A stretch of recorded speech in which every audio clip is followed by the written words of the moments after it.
Yan, dito guys. Dito sa shafting niya, okay pa naman to. Pero yung bushing niya kasi, ito kasi natuyuan na to guys yun. Kasi once na natuyuan na, tapos nilang sa possible na ulit na mag-stack up nito. Kaya dito, tinatang ko na siya ng bushing. Papalasig. Yan, ganyan lang yan. Tapos ito, flower niya. Yung flower niya guys, yun, itong ito, medyo iyanin natin yan. Iyaangan natin. Ganyan. Medyo iyaangan natin siya. Para mamaya, pag push nung takip niya, madiin siya dito sa bushing.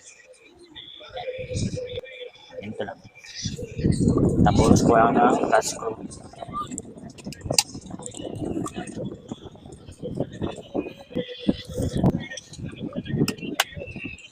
Harapan. Kung pinalo mo dito, sunod naman dito.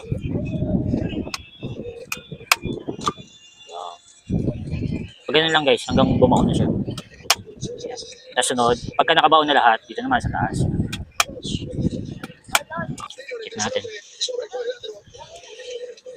Yan, okay.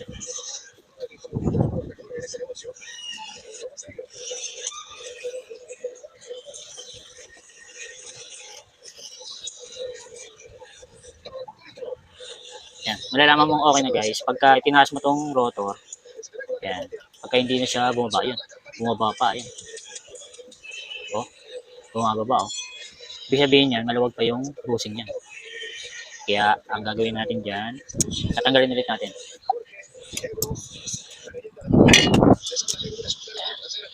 Pagka ganyang maluwag, ang ginagawa ko dyan guys, dinodoble ko yung lock niya. Ito, yung flower.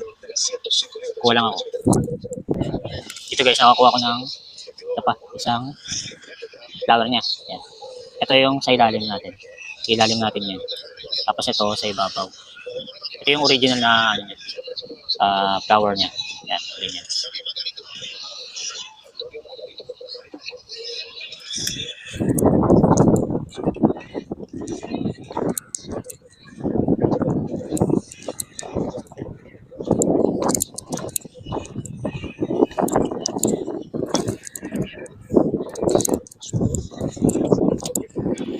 Hirap.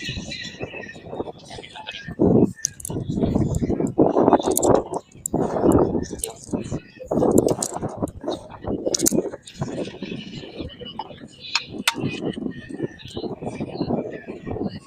ito guys, tinanggal ko na tong original niya.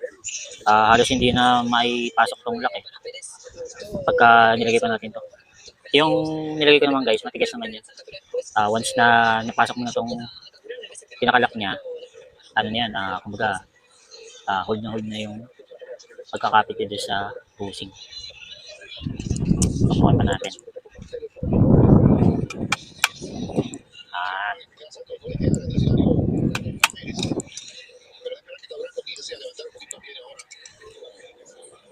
Yun. Ito guys, may fit na talaga. Yan. Pagka tinaas mo, nakataas lang siya. Yan.